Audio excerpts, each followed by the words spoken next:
Good Facebook, this is Be Live in 5, and today I am joined by Vincent, and I'm Stephen, and today we're going to be talking about growing your live tribe. And I'm just going to do one thing before we actually go live, before we continue with the show, and that's check that we are live. I'm just making sure. And I'm going to the Be Live in 5 page. If you've not been to the Be Live in 5 page, just search it on Facebook, and you can then go in and right, I've got the link now.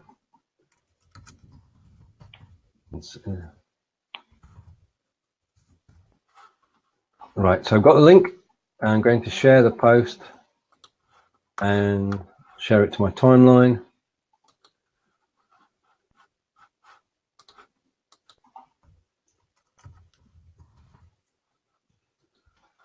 So we are live now, and good afternoon, everybody, and welcome to the show. If you are enjoying the show,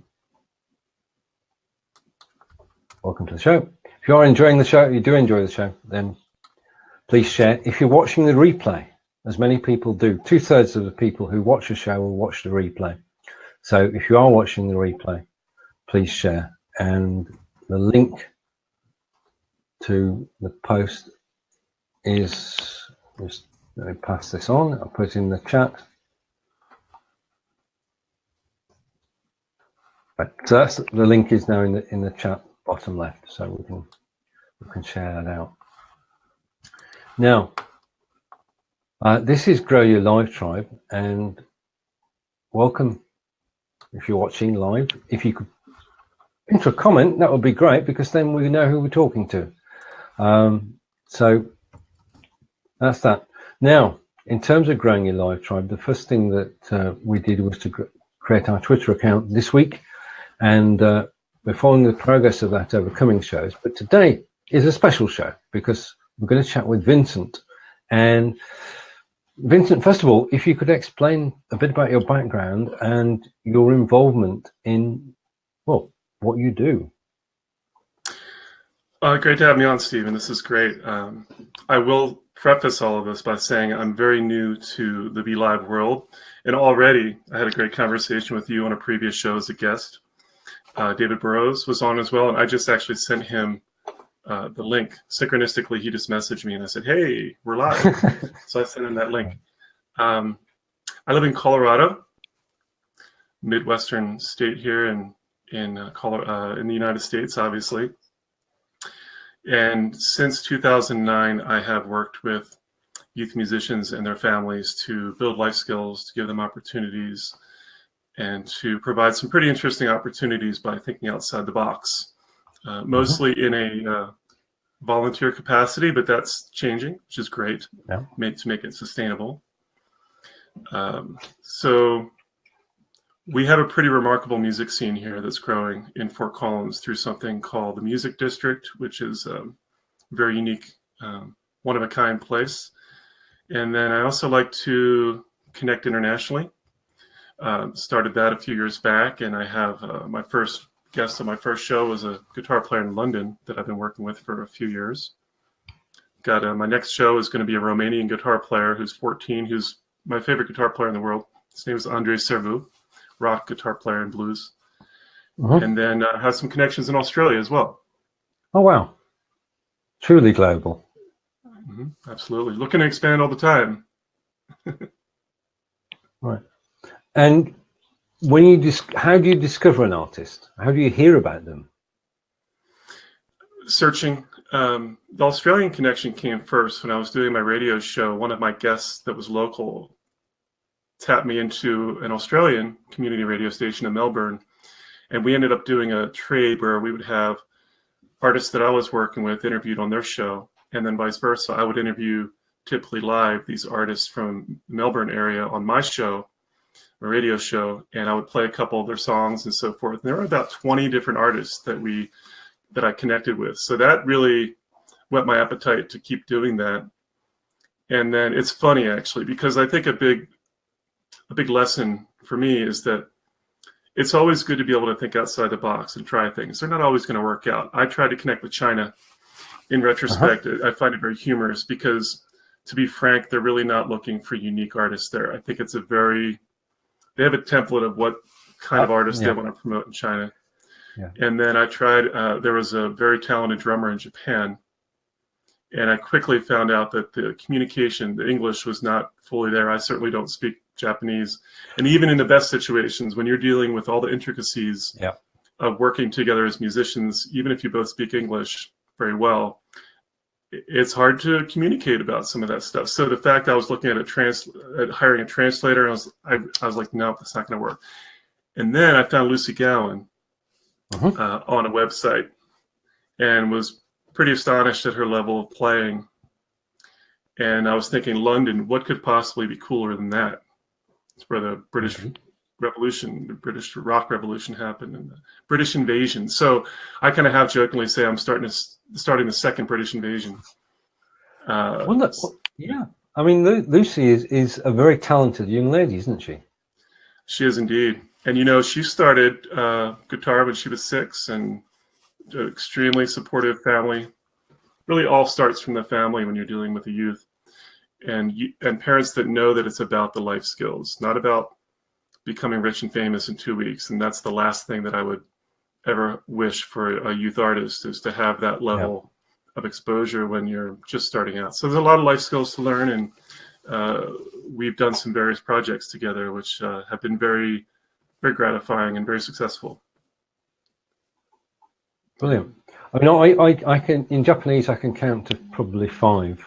And it's a very difficult culture to get into, because unlike any other culture in the world, when you go to Japan, there's no English at all. There's no English signs.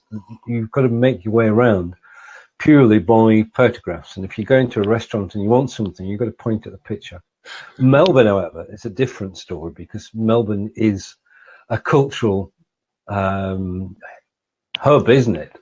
There's so much happening in Melbourne. I mean, I've been fortunate to actually go there. My son lives there. Oh, nice. So that's the reason that I'm interested in Melbourne. How about that?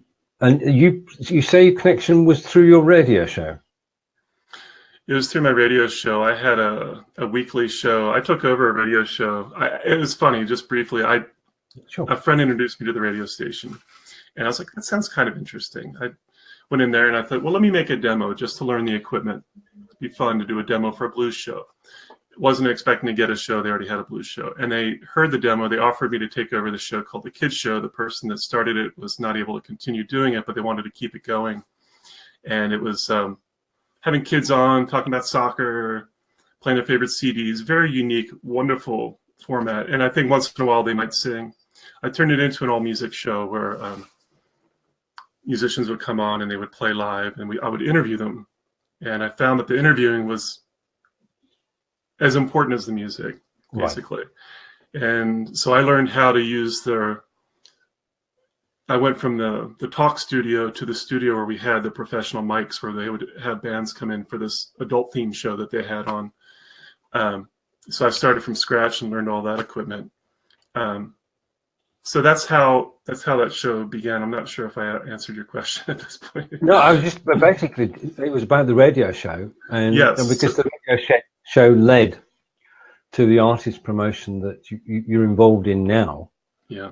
And now you're on radio, so communication is obviously part of your skill set.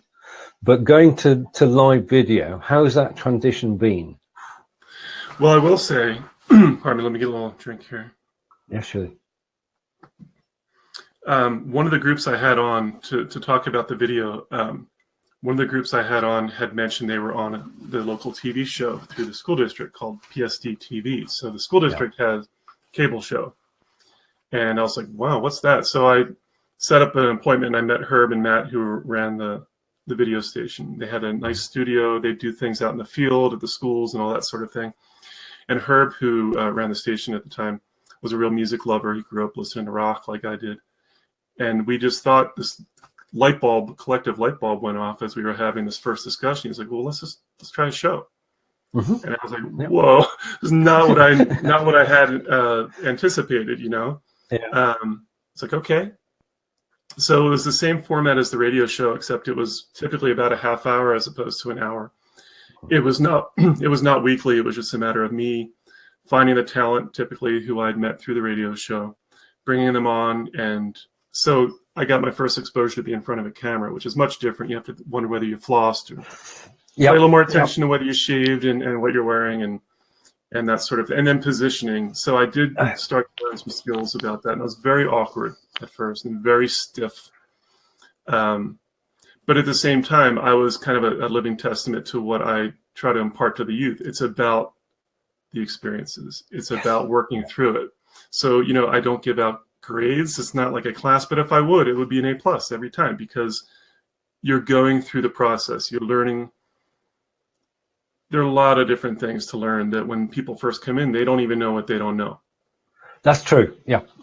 I agree with that. And because it's a learned skill, isn't it? I mean, it is something you can learn.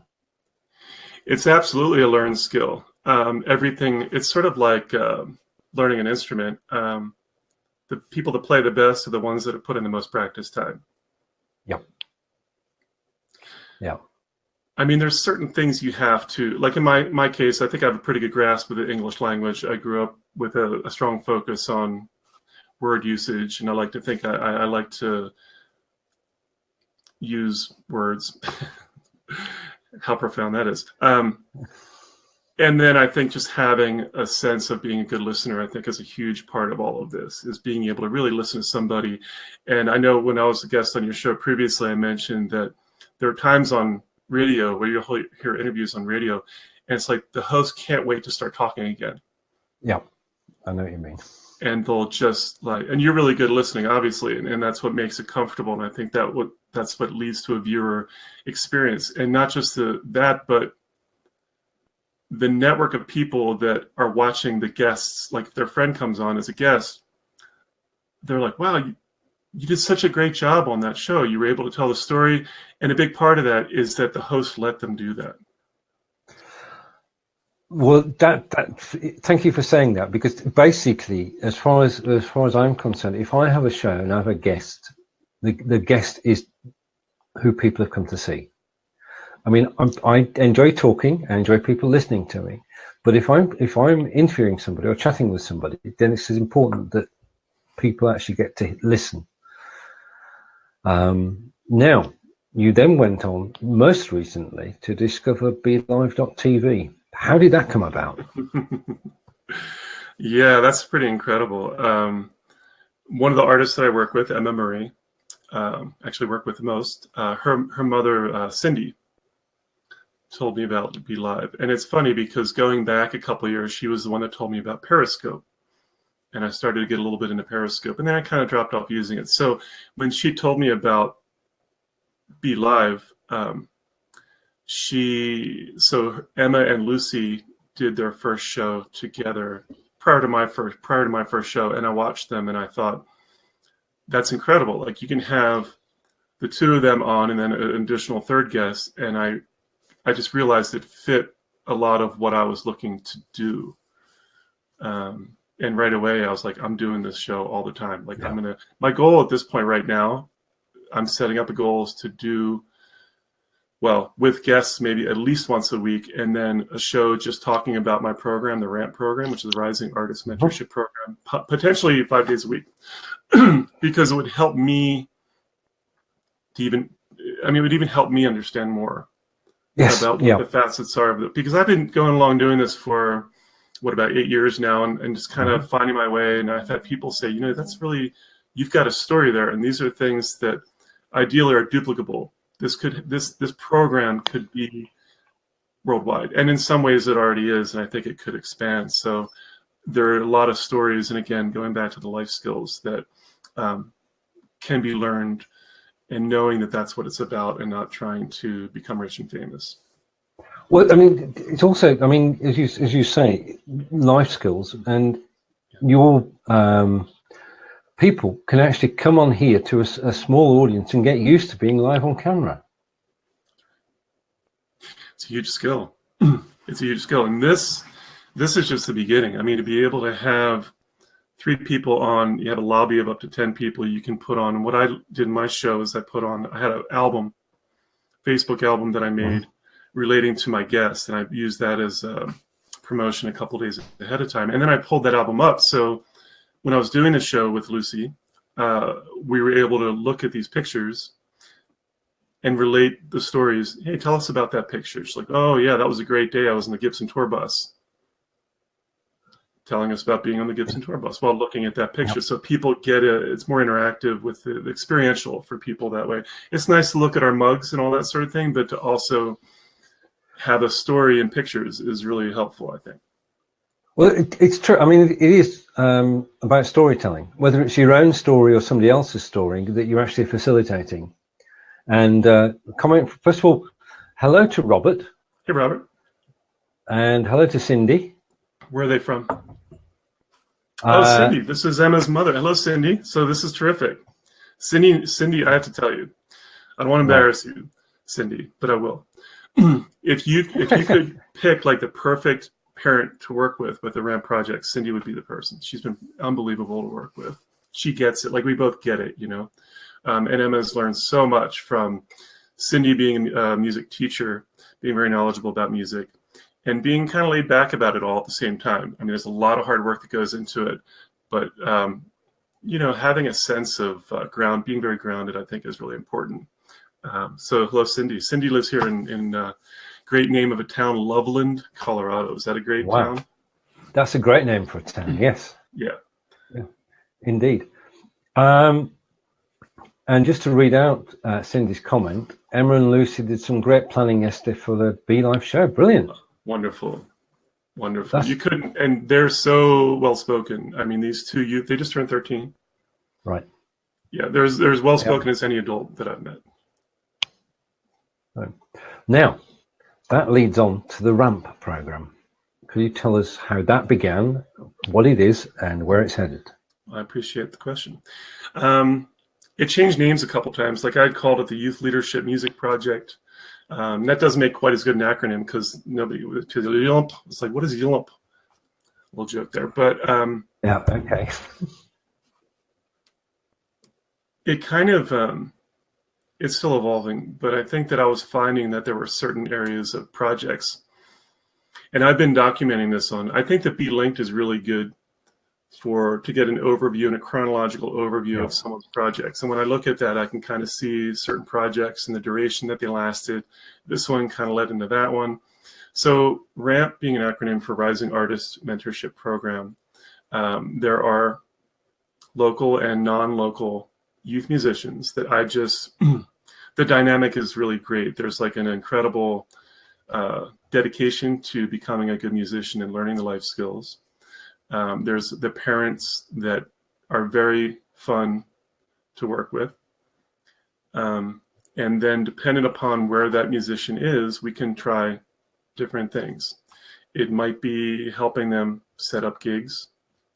That is a whole area of learning in and of itself. There are a myriad of things in setting up a gig that the youth can learn about, whether they're making the phone calls or whether I'm kind of connecting with them about all the different aspects of setting up a gig. There's meeting other musicians to work with. So if you're a solo singer or songwriter, you know, maybe that song would sound great if there was a cellist on that. Let's think about that.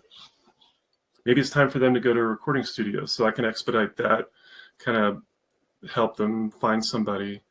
There are music videos that I've done for. Emma Marie was in the first 2 with Lucy Gowan. So I'm continuing to kind of connect the dots. I'm pretty much a dot connector in a lot of ways, whether it's local here or whether it's outside. Learning about stage presence, about what it really means being a performer. I have input that I can help with that. So those are some of the areas where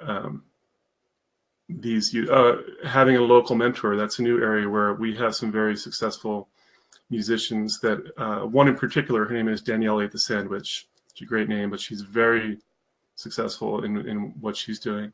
And she came to me 6 months ago and said, Vincent, I would love to be a mentor to one of your RAMP artists. And it was such an honor for her to offer that. So we'll see what form that takes. It's a matter of seeing what the dynamic is there. She's got incredible stage presence. She's also a very good songwriter. She's tours, so there are a lot of different aspects that she could help out without taking up a lot of her time. It might be an hour a month, something like that. So that's Cindy, if you're watching, anything I'm missing as far as it's pretty, and also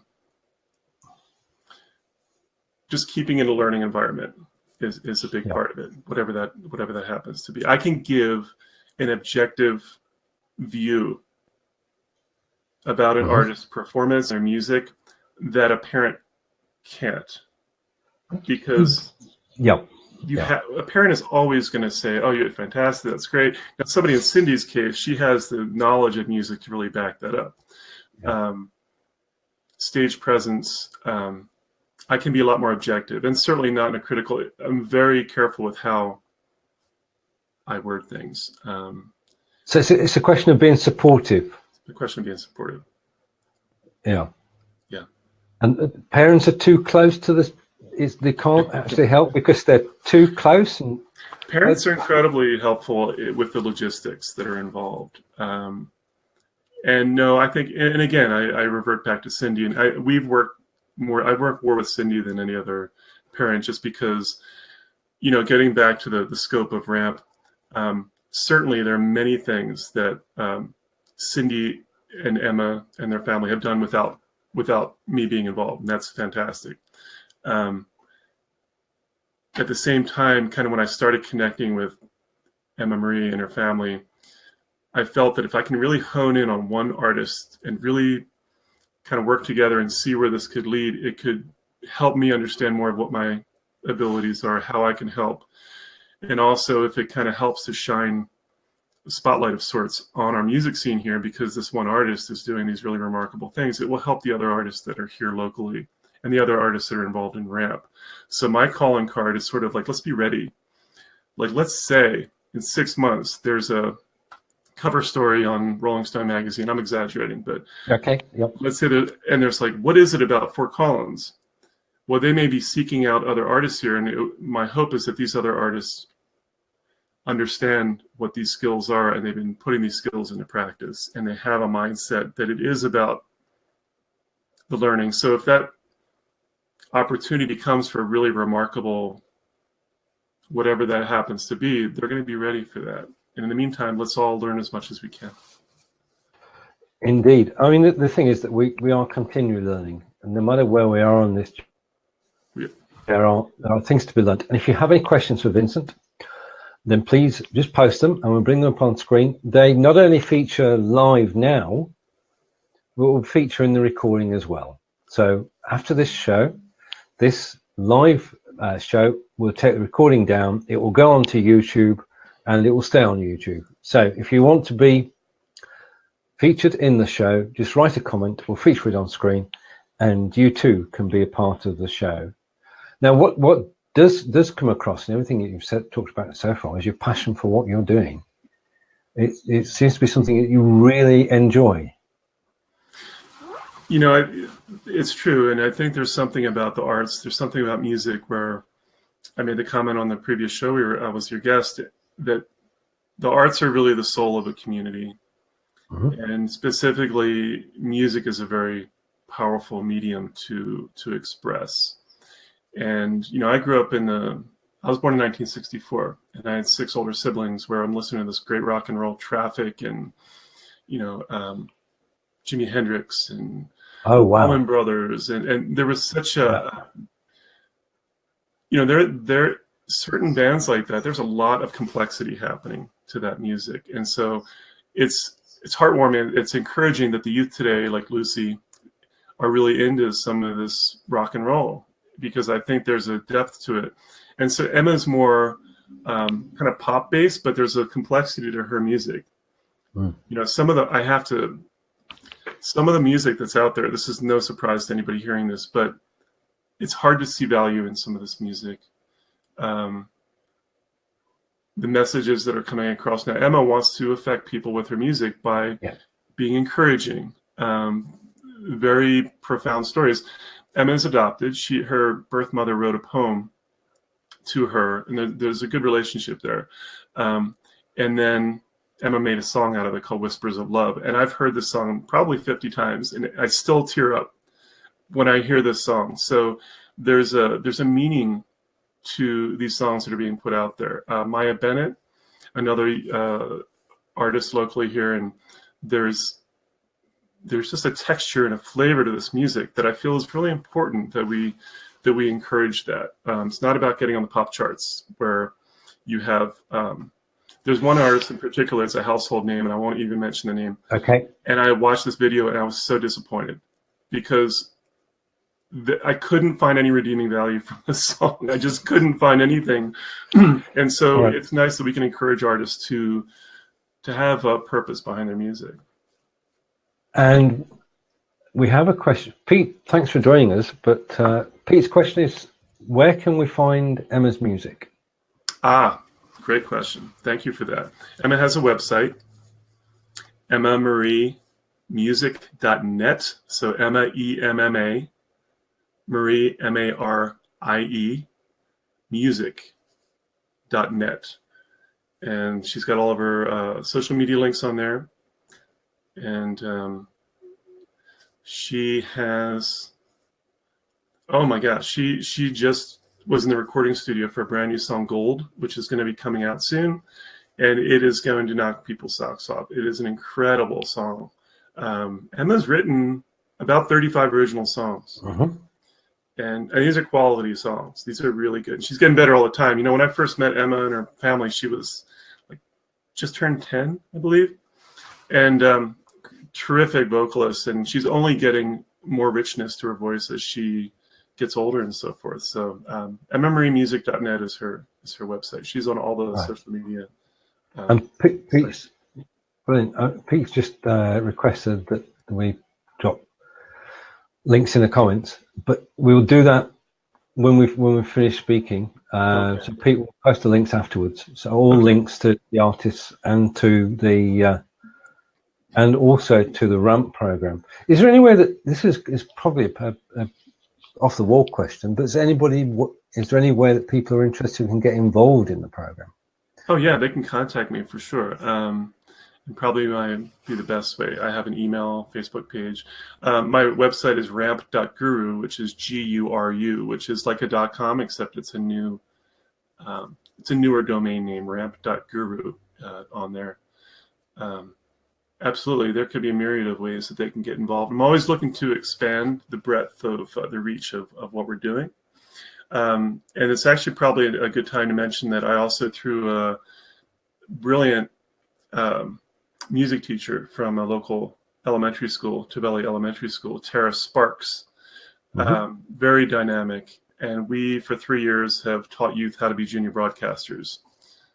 Bandcamp. Oh, thanks. Bandcamp. Thank you, Cindy. Bandcamp.com, and then search Emma Marie. Thank you for that. Yeah, mother knows best. So we've been teaching, and Emma's been interviewed by a number of our junior broadcasters, and they're very good. They're very, very good, and it's really funny because if you mind me chatting about this for a moment. Not at all. No. Oh, great. Yeah. So we kind of started from scratch without fully knowing what we were doing, which is sort of how things happen.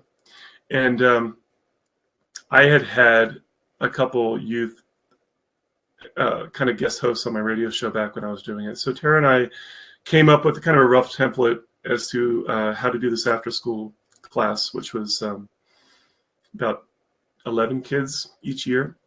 And it ran for about 12 weeks, once a week, and hour and a half. And we tried different things, like we'd have guests in. Emma was a guest each of the years, where we do a round robin, where she would be interviewed by the youth. Sorry, I'm so excited, I'm getting choked up here. Teaching them how to interview people for like a 5 to 7 minute interview, how to MC local events in town. So it's really not that complicated as far as how to do that. And it's always been really fun to watch we would set this up ahead of time, and this person knows this adult typically knows how they're going to be interviewed, or a youth artist. And they're like, oh, this is going to be so adorable. I'm being interviewed by this 10 or 11 or 12-year-old. And then the interviewer starts, hi, my name is Jasper, and I'm here at the CIC Lagoon in between sets with the band The Burrows. How you guys doing today? And they're like, whoa, we've got something here. Yep. And at the end of that interview, they were literally saying, that's one of the best interviews that we ever did. You're our man now, Jasper. You're our guy. And you could kind of see him transform. And the feedback I got from his mother, Joy, was that she kind of saw him change, like, because he was in a very public, very social situation, surrounded by 8 members of this band. And the way that he conducted that interview, and certainly I'm giving some guidance there, but as much as possible, it came from him, and in a great part it did, to be able to be that focused and do an interview that well and have it conversational. You can't put I mean, it was kind of priceless. Yep. Well, and we've had moments like that. So it's a junior broadcaster program that that's part of RAMP as well. And this is the power of networking, the power of BeLive.tv, because Peter's just said, and I'll read it to you because it's going to be in small type. I can't play anything, but I'm happy to promote young artists. We'll have a look at your page and see how I can help you. Excellent. Give us a game. That's fantastic. And where are you from, Pete? Where's Pete from? Pete, if you could just say where you're from. I mean, Pete I've known for quite a while. He's regularly joins in the broadcast, so he's good to know because he does promote effectively. And a comment from Cindy saying hello to Mark. So Mark, we can see who's commenting. We can't see who's watching. And Pete is based in the UK. Oh, so, great. I didn't know Mark was watching. That's great. Peter's in Coventry, which is in the Midlands in the UK. So you've got London, and then the second city is Birmingham, and Coventry is close to Birmingham. And Midlands is a great area. You're talking Stratford-upon-Avon, all cultural. It is. That's a centre of culture around the West Midlands. So I'm sure that yourself and Pete will be able to get in contact after the show today. And sorry. Oh, I'm sorry. There's Mark. Oh, great. Mark is indeed watching with Lucy. Oh, great. Hey, Lucy. Hey, Mark. And again, this is my first contact with London, meeting Mark. And what a great person to connect with. I mean, you couldn't ask for a better dad for Lucy and for somebody me to collaborate with. If you look at the amount of messaging and communication between Cindy and Mark and myself in making these 2 music videos, especially the first one where we were totally flying by the seat of our pants, you could probably fill an encyclopedia. And as far as how we felt about how it was going, it went very, very smooth. And it's kind of remarkable. And that video, Sweet Child of Mine, that we made, if you were to watch it and not know the backstory, because Lucy and Emma had not met at that point. They'd only met online. Mm-hmm. So they filmed it and they did the audio in London. We did the audio, and then Emma went in the studio and recorded the audio, the vocals. And I was so happy with that. You were just about to say this. Oh, that Mark was that great. Yeah, Mark's great. So, and then they filmed it in London. We filmed it here, and we had Taylor Alt, who's a budding young woman filmmaker that's starting film school, do the editing, and she really coached Emma so well, and certainly Cindy did as well as far as moving around on stage. It looks like they're in the same place. Like it looks like you wouldn't know that they are 5,000 miles apart. No, true. I've watched and enjoyed watching the video and listening to the music. And not the encyclopedia, right? Uh-huh. Yeah, it was an incredible amount of communication that went on. And it was all fun, too, because we knew that it was worth it. And it ended up leading to them meeting in person through Little Big Shots. UK saw that video. That was part of their application, I guess you could say, wanting to be on that show. And they ended up meeting in person. Brilliant. Amazing that you can sort of create a situation where that can happen. I was very happy with how that turned out, because that was the overriding goal. And I remember probably a couple months before that submission, because that was a new show. Little Big Shots UK was a new show, and I remember we did an interview on Zoom, which was not live, but it was you can have 3 people on that.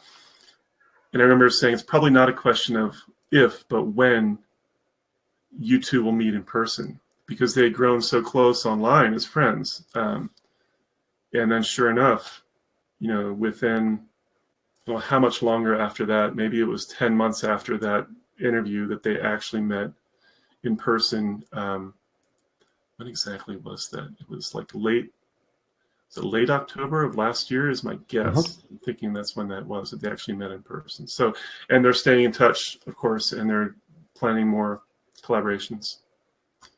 Wonderful. Yeah.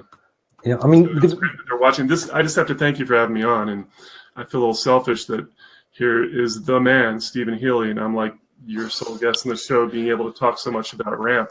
There are a lot of cool stories that have happened over the last 8 years doing this, and certainly Lucy and Emma meeting in person was pretty cool. I mean, I'm really, really happy with how that went. And just to reiterate, the reason that it happened was that I had 2 very cool families to work with that had 2 very talented youth musicians. I mean, that's really what it comes down to. A partnership, teamwork. Mm-hmm. Yeah. Now, I'm going to ask you a left field question again. Your own musical influences, because you and I go back. We mentioned a few of them earlier. But what music do you yourself enjoy, apart from your own artists, obviously? Right. Well, I'm definitely a fan of rock and roll. I think there's a lot of power in the rock and roll. I really like funk a lot. Funk music. It's just I like funk music. I love classical music. I grew up listening to that quite a bit. You get into the Bach and the Mozart and the Beethoven. That's absolutely incredible. Vivaldi. Love that. Jazz, really like. There's some really great jazz cats in town here in Fort Collins. So Riley Williams and Max Williams are 2 young men, I should say, who are doing some pretty astonishing things. I think that I really like the gamut of all music. I'm a big bluegrass fan. We have a really strong bluegrass in Fort Collins. Eli Slocum, he just had his first album come out. And that's kind of a nice lead-in, if I may, transition. Surely. I put out, Eli was part of this CD that I put out called Rise Volume 1. The idea was, I noticed that there were quite a few youth musicians that I was working with that had started to songwrite original stuff. Typically you start out with covers, and you get that, and you get people liking your music because they recognize the songs. And then you start to seed in some originals. So we had a CD concept that I worked with Steve Parker, great guy here in town at Parker Recording, where the youth each raised $500 per song, which is very reasonable. That went to Steve, and I ended up receiving some of that as well. And for that $500, all except one of the artists. So we had 7 different artists, all picked one song of theirs original. The Gremlins, actually, with Max and Riley, because they were in a rock band called the Gremlins back then, had 2 songs. But everybody else, it was their first time in a recording studio. Steve was a perfect guy to work with. He really knew how to make them feel comfortable.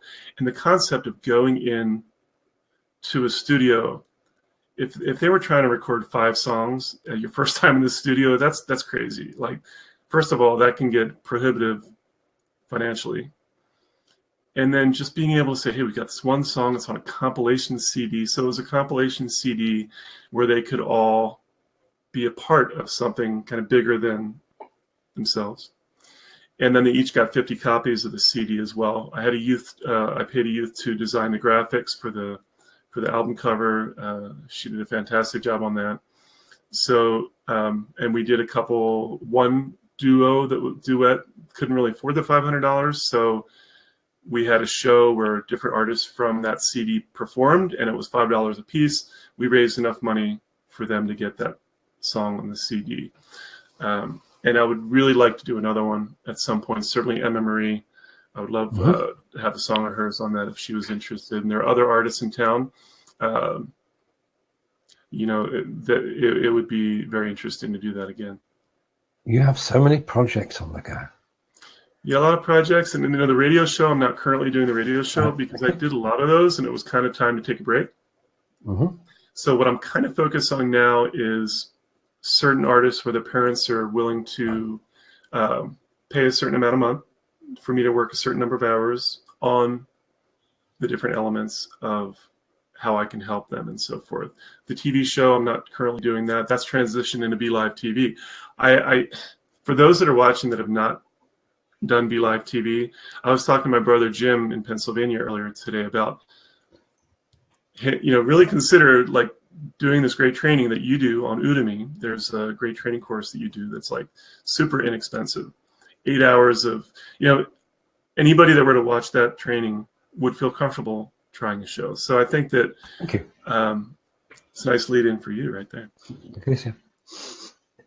Right. I mean, the thing about BeLive.tv is, as Vincent has just said, it is inexpensive. There is a 14-day trial which you can take. There's also a Udemy course which I've created, which takes you step by step through doing it. It doesn't leave any stone unturned. You can go from never having been on camera before to going live on your own on camera in a private group, and then going out to a larger audience, as we are doing at the moment, as Vincent will do in his upcoming shows.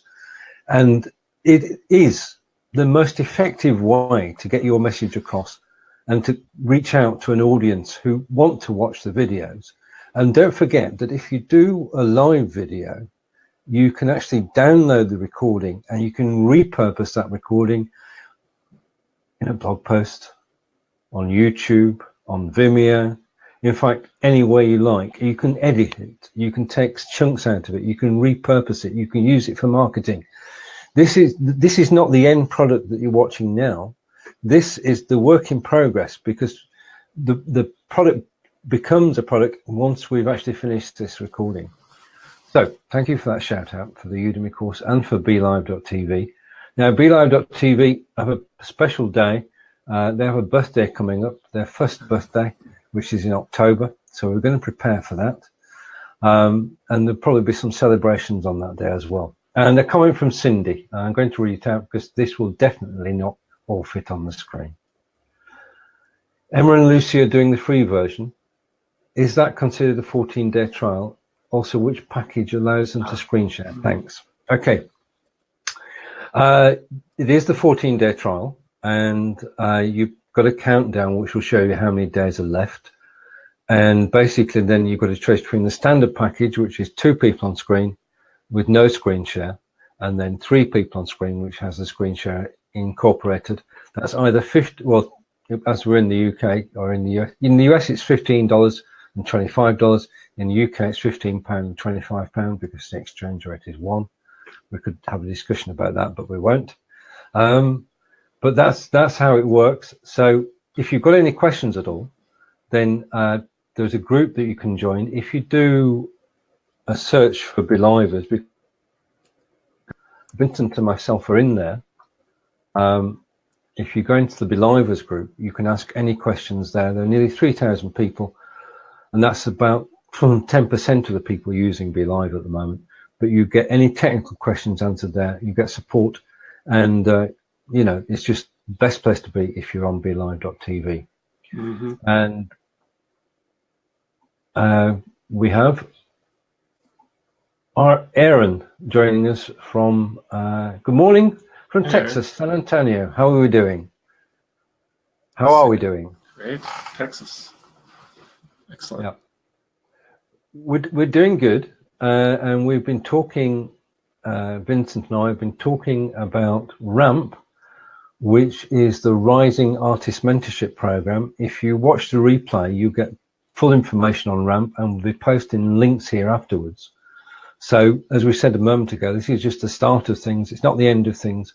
You can get involved if you connect with Vincent, and you can support the artists by going to the links that Vincent will post after the show. And Mark is question. I'd be interested in knowing more about any copyright implications of content of BeLive broadcasts, which I know is not a 30-second answer. Right. Okay. Now, no worries, Aaron. You've joined us. That's the main thing. It's May I good to make see a you. comment about Mark's question? I know that. Yeah, surely. Yeah. I had in the Belivers group, I posed a question about copyright of music because I was thinking how cool it would be to. I kind of changed my view on this, but at first I was thinking it might be cool to have some little background music, like little.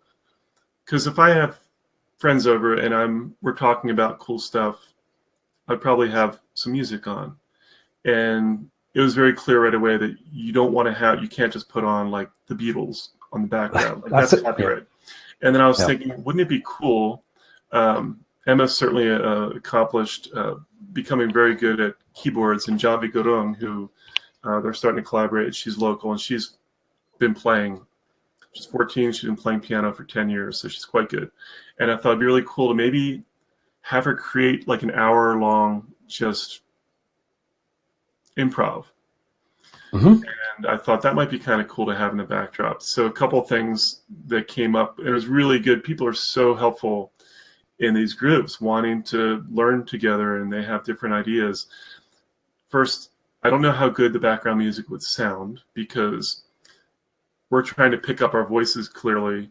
And if there's background music, is that going to affect the way that the microphone is picking up our voices? Is it going to complicate things? And secondly, if there's improv music, all music uses the same notes, basically. I know that that's common sense, but if there was some type of improv that seemed like it sounded like this music over here that's actually copyrighted, because we all learn from all music kind of in some ways has riffs that sound the same or something like that.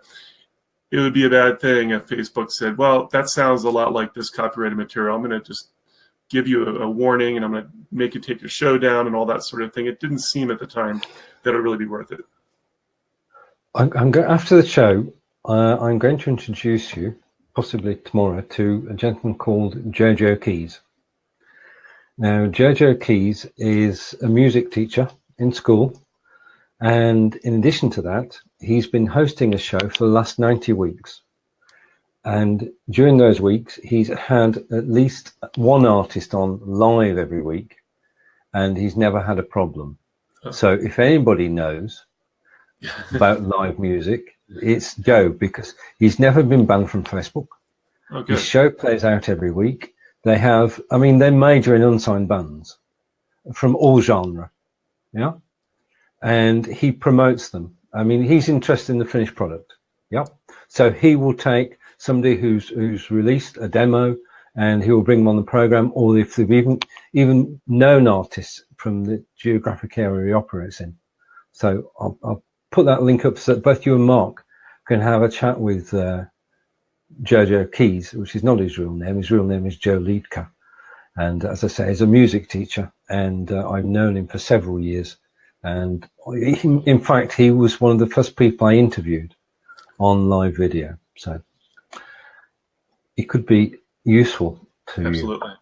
Right, now, can we talk about your upcoming plans for your shows on BeLive? And the ones you've got scheduled, the ones you're thinking about. Oh, appreciate that.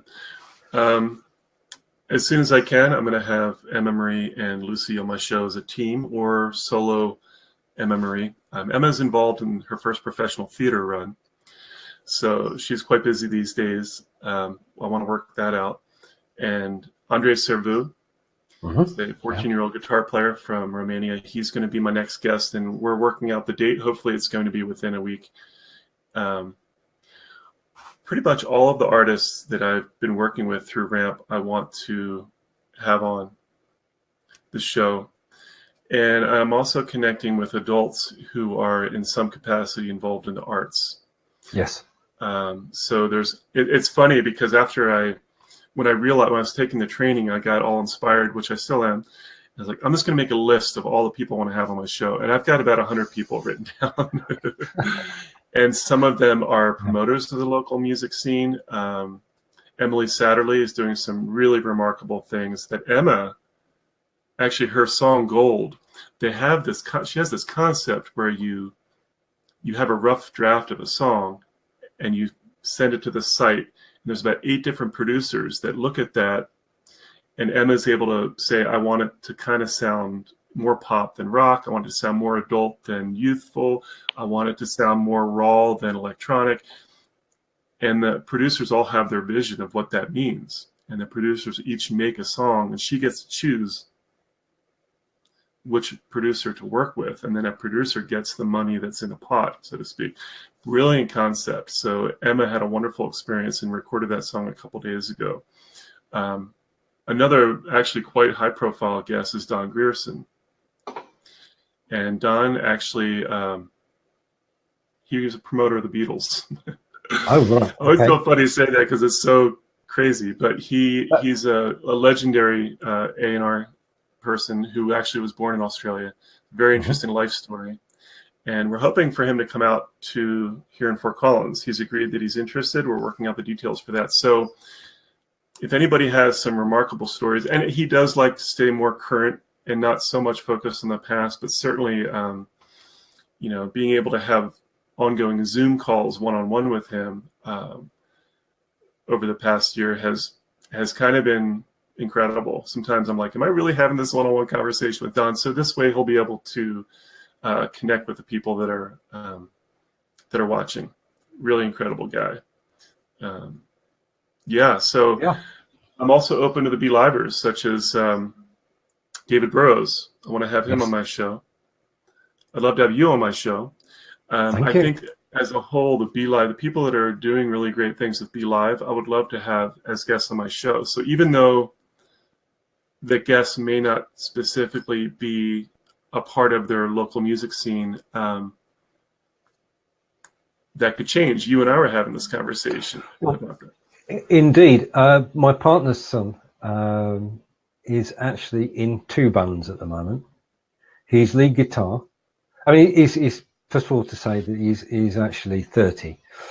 But he's in 2 groups, one of which is a group called Ramlide, who are a Rammstein UK equivalent, Rammstein German group, who mega since they started. And the second group is in a group called Last Call, which is a cover band all around the local area. And you mentioned earlier about getting gigs. He's the guy who's actually been given the job of getting the gigs, and he's doing quite well at it. So I have some knowledge of the music industry, albeit secondhand. And I thank you for the invitation. I gracefully accept and look forward to being on one of your future shows. Now, a comment from Aaron, and he says, I've been learning musical keyboard for 9 months, and I can guess I can be able to play about 14 different sets of chords by practicing again and again. And this goes back to what you were saying earlier, that in order to be successful at anything, you do need to practice, don't you? It's really true. And absolutely. And tied into that, there's the whole kind of statement that to become a master, if you ever really become a master, you put in 10,000 hours of practice of something. Yeah. The more you practice, the better you're going to be. And I think what's really super important is to realize that when you first start out, you're not going to necessarily sound very good. I can look back at when I first started hosting this television show, and I can listen to when I first started hosting the radio show. And I listen to that, I'm like, oh boy. But it takes that. And I think that with these youth artists, they need to know that they need to, the time you need the most support is when you're starting out and maybe you sound a little bit rough. So for people to pick out, like on YouTube, it's so easy to say, oh, well, that wasn't the right song for you. Or there's one artist that I know did this song with Andre and Sina, who's a drummer in Germany, has a very large following. And they're like, well, really, you weren't, that really didn't work for you. And I remember watching that video and kind of thinking like, okay, well, the other song they did kind of matched their voice better, but you know what? It's how you learn. Indeed. It's a supportive critique, isn't it? You're not trying to bring people down. Yes. and sort of aim them in the right direction. And the ones that are the most critical, the ones that are not putting themselves out there, they're the armchair quarterbacks, so to speak. Football's not really the big. Football's a different sport where you are. It is, yeah. But the people that are just sitting back passively and saying, "Oh, well, this and oh that," well, you try it. Yeah. And they wouldn't want the feedback that they're themselves giving to others. They would want that support. So it's a huge part. And I think that's probably why RAMP has worked as well as it has up at this point, is that I'm a very patient person. Not that, I mean, I understand putting yourself out there because I'm walking the talk a little bit, and I'm starting to make music. I know that when we were on the show together, I said I'm not really a practicing musician. That's not really true, actually. I'm actually have a gig that I'm playing this Friday. So person's having a painting party, and I'm going to kind of be the background music, playing my harmonica, and I'm teaching myself slide mandolin. So, I'm really excited. I'm also kind of terrified. That's what musicians feel. Well, maybe Emma Marie doesn't feel nervous when she plays, and some of these other artists, they don't. In fact, the bigger the crowd, the more comfortable they feel. But for most artists, to put yourself out there, is really it's not easy. But being able to do it adds to you as a person. I think it helps you out a lot as far as your confidence, and just there's something about putting yourself out there on the limb that is really helpful to the community as a whole, because you can inspire other people to do the same thing. Brilliant. Well, we're coming up to the hour. Vincent, this was totally unplanned, and you popped in, and you were looking forward to having a chat, and then we discovered it was only the two of us. This has been a fantastic session. I've learned and enjoyed listening, and I'd like to say thank you to everybody who's watched us. And would you like to give your final words and your call to action, if you wish? Well, I would just say that support your local art, support your international art, and we live in challenging times, for sure. And the way to make the future better is to support our young artists, and to just be supportive of people that are out there stretching. And I would really urge everybody to look more into BeLive TV. It's very user friendly. And if you want to learn more about the RAMP program, I have my website, which the links will be put up as well. It's RAMP, R-A-M-P, stands for the Rising Artists Mentorship Program. And the website is ramp.guru, which is G-U-R-U. Ramp.guru is my website, and certainly would love to have people get a hold of me as they wish. Vincent, thank you. As I say, it's been a fascinating hour. And I'd like to thank everybody who's joined us, and a shout out for Mark, and for Cindy, and for Pete. And I hope you and Pete do get in touch after the program. And it's been a pleasure to chat over the last hour. I wish you well with all the shows. I look forward to being on one of them. And to everybody who's watched, thank you. Take care. And we'll both see you soon on BeLive.tv. Take care. Thank you, everybody. Bye.